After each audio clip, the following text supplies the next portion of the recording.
Welcome to Educator.com. In today's lesson, we'll be covering matrix multiplication. In a previous lesson, we discussed scalar multiplication, which is multiplying a constant by a matrix. This time, we'll be talking about multiplying one matrix by another. Before you proceed with matrix multiplication, you need to verify that the dimension requirement has been met. So, suppose that matrix A is m by n, and matrix B has dimensions of p by q. The product of these two matrices can be obtained only if n equals p. Now, what is that saying? What that's saying is the number of columns of the first matrix must equal the number of rows of the second matrix. So in order to find AB, to find that product, to be able to be allowed to do that kind of multiplication, the number of rows of the number of columns of the first matrix, the number of columns of the first matrix must equal the number of rows of the second matrix. Okay. Once you find that product, the resulting product matrix AB will have dimensions of m times q. So the product matrix dimensions will have the number of rows of the first matrix and the same number of columns as the second matrix. To make this more concrete, let's look at an example. If matrix A equals 2, -1, 4, 0, and matrix B equals 3, 4, 2, 1, 0, -3, 0, -2. My first question is, can I multiply them? Can I find AB? Well, this has one row and 4 columns. It's a 1 by 4 matrix. This has 4 rows and 2 columns. It's a 4 by 2 matrix. So this gives me 1 by 4 and 4 by 2. So all I have to do is see, okay, does this second number equal this first number? And yes, the second number does equal the first number. Therefore, I can multiply those. Now, what are going to be the dimensions of the product matrix? Well, the dimensions of the product matrix, this is a 1 by 4 multiplied by a 4 by 2 matrix. And AB is going to have the same number of rows as this first matrix, which is 1, and the same number of columns as the second matrix, which is 2. So the product matrix is going to be a 1 by 2 matrix. So the important thing is, before you multiply, make sure that you verify that the dimension requirement's met, that the first number, or the second number of the first matrix is equal to the first number of the second matrix. And to predict the dimensions of the product matrix, you take this first number and this second number, and that will give you the product matrix. 1 by 2. Dimensions. Product. Product matrix dimensions. Okay. Multiplying matrices is not exactly what you'd expect. It is not like addition and subtraction of matrices, where in addition and subtraction, we just took the first matrix and added the corresponding element of that to the corresponding element of the second matrix. And the same in subtraction. You might think that, okay, I'm just going to multiply the corresponding elements by each other. But it's actually more complicated than that. And you need to take it step by step. So the best way to understand this is to go through an example. So let's look at a pair of matrices and multiply them out.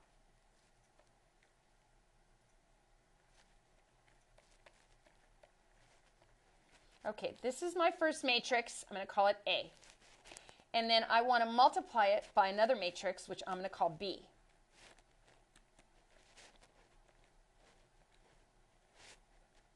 Okay, so before I multiply, I have to make sure that they meet the dimension requirements. And A has 2 rows, and it has 4 columns.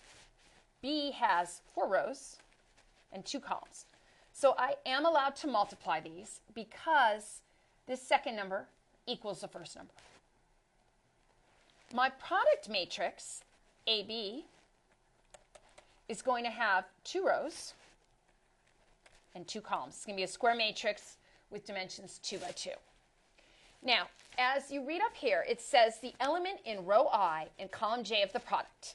So the element in a certain row and column of the product of the matrices A and B is obtained by forming the sum of the products of the corresponding elements in row I in a certain row of matrix A and the corresponding column J of matrix B. What does this mean? Well, instead of just saying row I and column 1, let's start with row 1, column 1.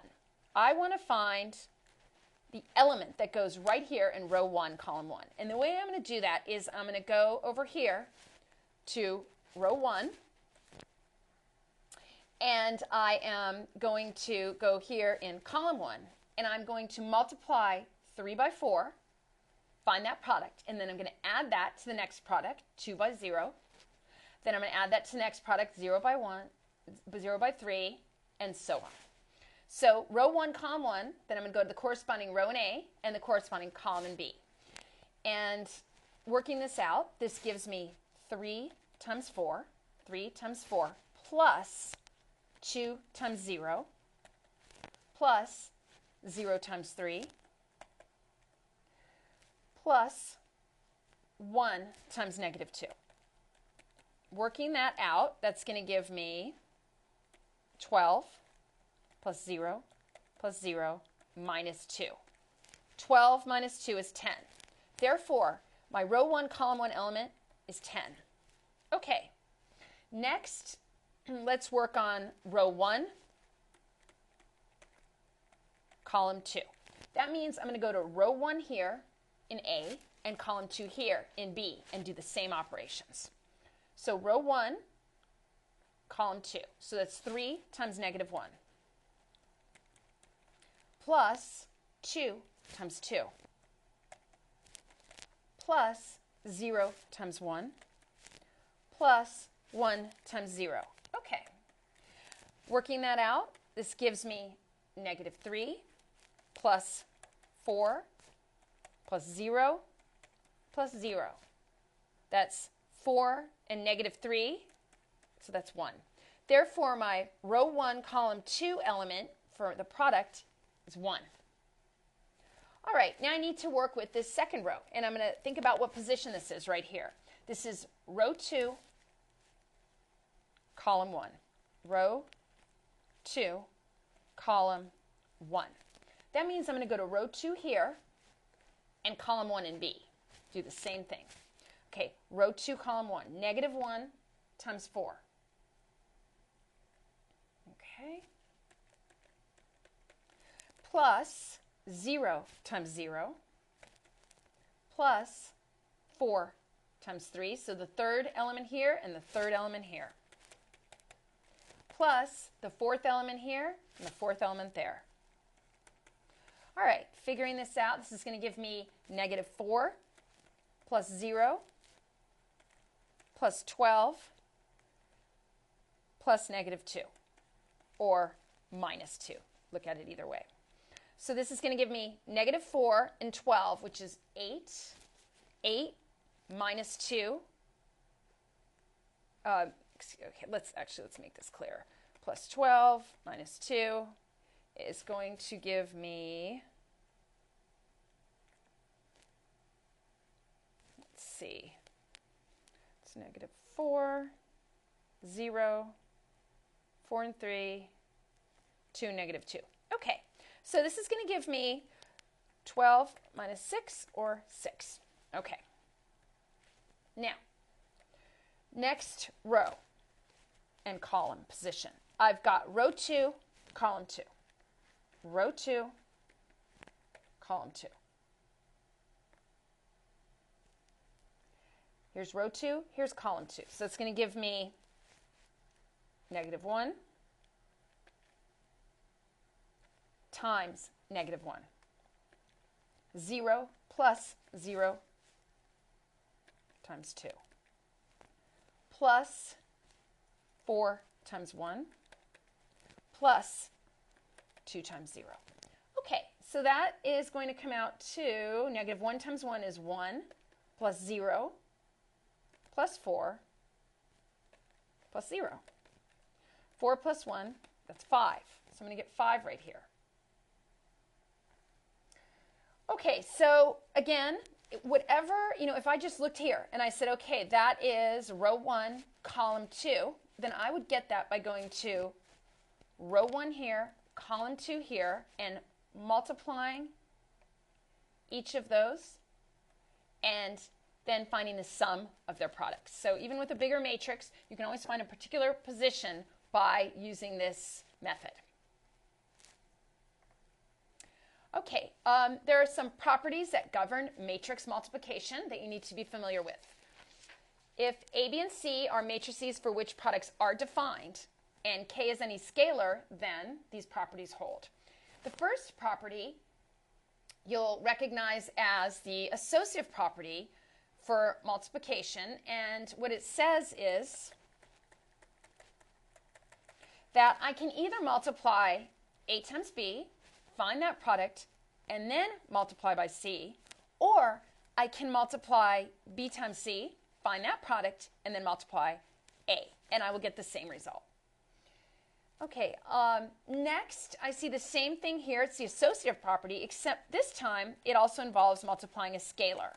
So here I have matrix multiplication, and then I also have a scalar, and I can either multiply the two matrices, then multiply the scalar times that product, or I can multiply the scalar times the first matrix, then multiply that product by the second matrix, or scalars and second matrix and the product by the first matrix. So it doesn't matter which order I do the multiplication in this situation. These two first, then the other two.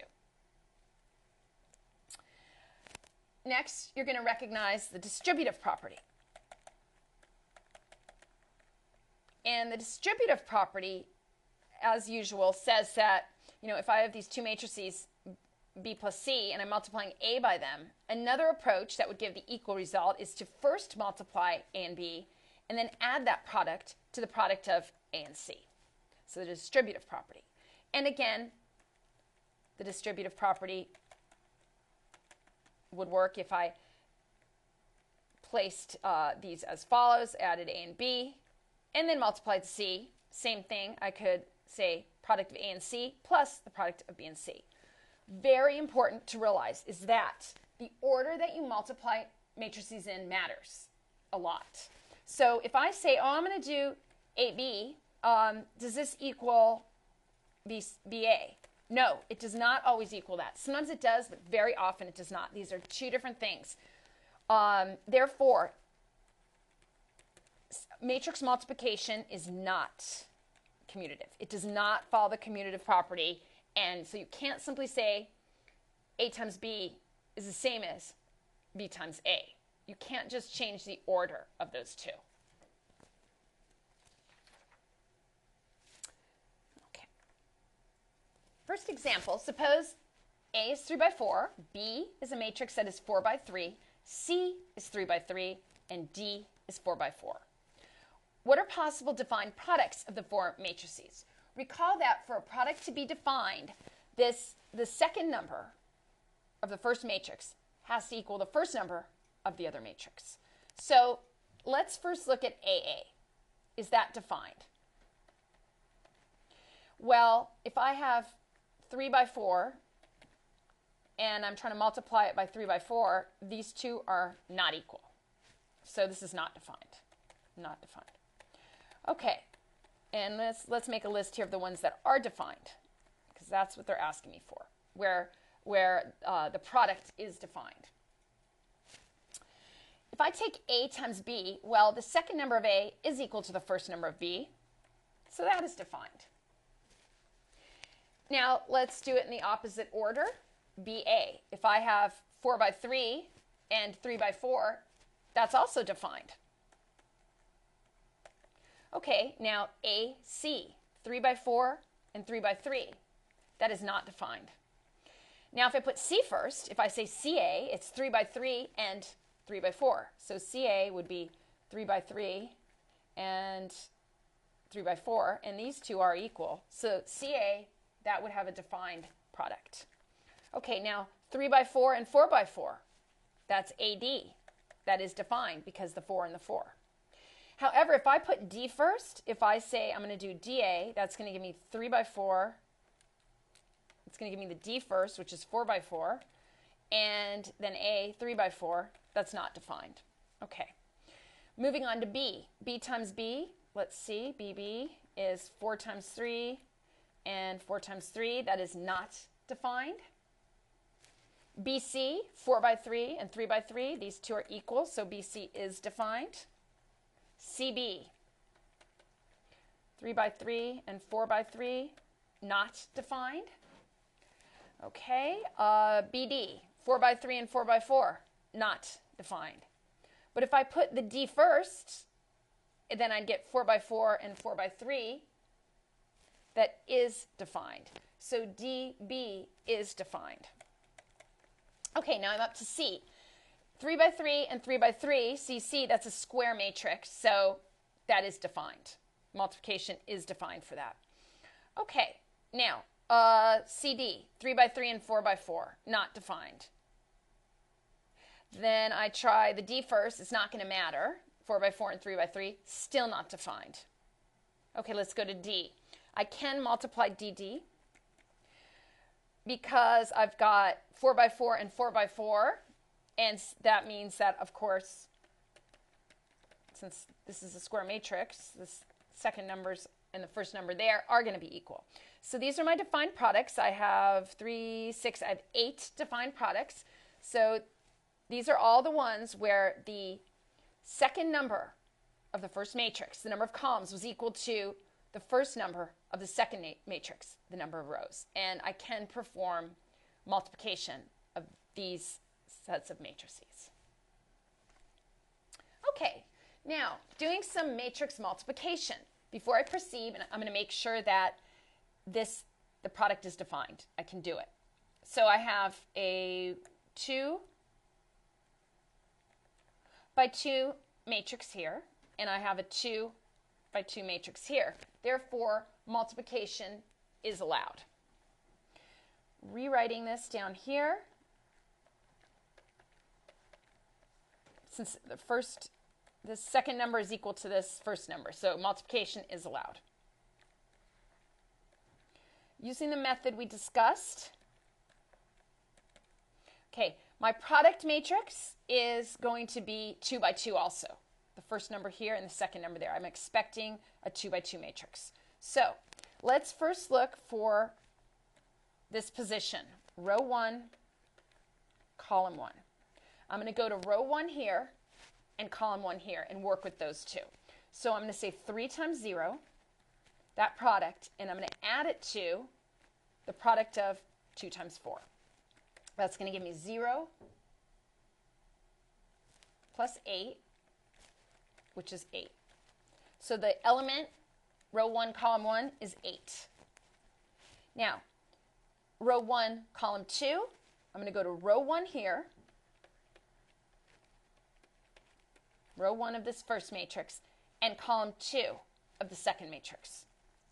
And that is going to give me row 1, that's 3 times 6. So row 1, column 2, 2 and negative 1. So plus 2 times negative 1. It's going to give me 18 minus 2, which equals 16. Okay? Now, next position is row 2, column 1. Row 2, column 1. Working with that, that's going to give me a negative 1 times a 0 plus 4 times 4, which is going to equal 0 plus 16, which is 16. Next, I want to find, this is row 2, but it's column 2 this time. Row 2, column 2. So I go to row 2 here and column 2 here. Negative 1, 6. Negative 1 times 6 plus 4 times negative 1. That's going to give me negative 6 minus 4, or negative 10. As expected, my product matrix is also 2 by 2. And again, if I picked any element in here, let's say I picked the 16, I could simply say, okay, that is row 2, column 1. Row 2, column 1. And I would get that by multiplying row 2 of the first matrix and finding the products of row 2 of the first matrix, column 1 of the second matrix, and adding those up, finding the sum of those. So this is the result of the multiplication of these two matrices. Okay, example 3, I've got 1, 2 rows and 3 columns. So I've got a 2 by 3 matrix and a 3 by 2 matrix. These two are equal, so I'm allowed to multiply them. The product of these two, the product is going to have this number of rows, 2, and this number of columns. So I'm going to get a 2 matrix that is going to be 2 by 2 for my product here. Okay. So setting up the product matrix right here, and first looking for row 1, column 1. So I'm going to use row 1 here, column 1 here. 2 times 0, that's the product. Then I'm going to add that to the next product, which is negative 1 times 3. And the third product, which is 0 times negative 2.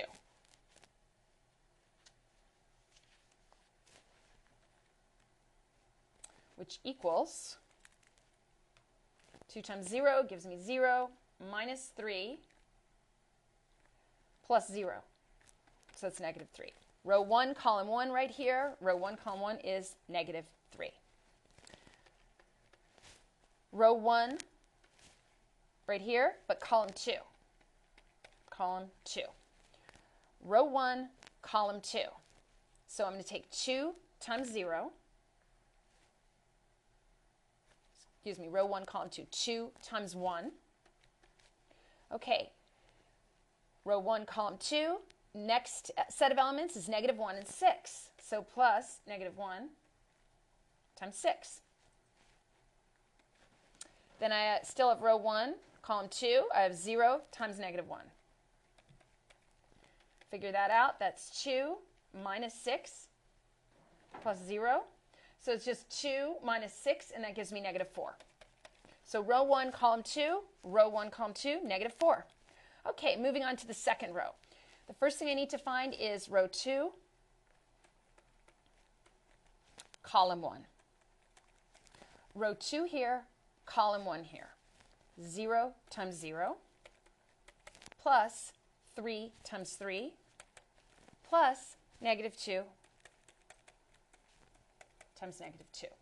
Okay, that's going to be 0 plus 9, and then negative 2 times negative 2 is positive 4, so plus 4.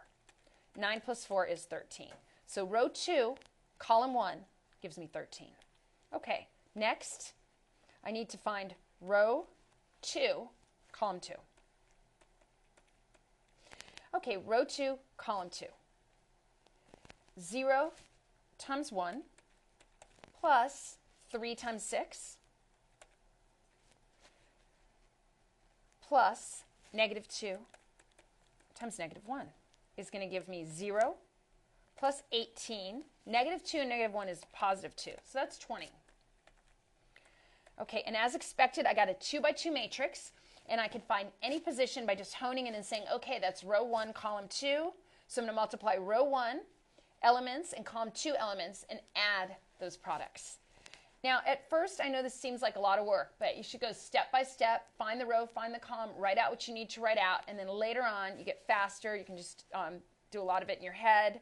But right now, since there's a lot of steps, go each row, each column, and figure out what those are. Okay.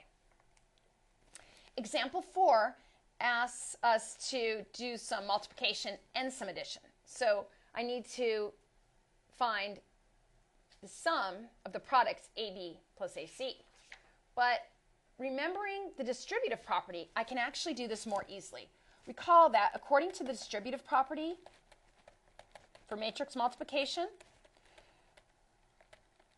AB plus AC equals A times B plus C. I would rather do it this way because matrix multiplication is difficult. Addition's much easier. This way, instead of multiplying twice and adding once, I'd rather just add these together and then only have to multiply one time. So I'm going to approach this by using the distributive property. So what I'm going to do is I'm going to find A times B plus C, and it's going to be equivalent to this. So let's start out by finding B plus C. So B is 0, 3, 1, 4. That's B. And I'm going to add that to C, which is right here, 1, 2, 0, negative 3. Now, recall from matrix addition, all you've got to do is add the corresponding elements, and you're going to get a matrix of the same dimensions as the original. And these are both 2 by 2 matrices, so I can add them. 0 plus 1 is going to give me 1. 3 plus 2 is going to give me 5. 1 plus 0, I'm going to get 1. 4 minus 3 is 1. Now, this gives me B plus C. The next thing I need to do is multiply A times B plus C. So let's go back up here and look at what A is. A is 2, negative 1 are the elements, and 3, 2. That's A. I'm going to go ahead and add that to what I discovered that B plus C is. 1, 5, 1. Excuse me, multiply. We're now multiplying that. All right. Recall from matrix multiplication, I have to make sure I'm even allowed to multiply these. And this is a 2 by 2 matrix, and this is a 2 by 2 matrix. So this second number is equal to the first number here, so I can multiply them. All right, row 1, column 1. This position for my product matrix is going to give me row 1 here, column 1 here. That is 2 times 1 plus 3 times 1. That's just 2 plus 3, so that's 5. Okay, now row 1, column 2. Row 1 here, column 2 here. 2 times 5 plus 3 times 1. 2 times 5 is 10, plus 3, that's going to give me 13 for this position. Okay, next row. Row 2, column 1. Row 2, column 1. Negative 1 times 1 plus 2 times 1. That's going to give me negative 1 plus 2, which equals 1. So row 2, column 1, I get 1. Now, row 2, column 2, right here. Row 2, column 2 is negative 1 times 5 plus 2 times 1. Negative 1 times 5 is negative 5 plus 2 gives me negative 3. Okay, so this gives me A times B plus C, which is equivalent to what they asked me to find, AB plus AC. So key step here was recognizing that you could use the distributive property there because that made for a lot less work. I only had to do one set of matrix multiplication instead of 2. So I first used the distributive property, and then I had to add B and C.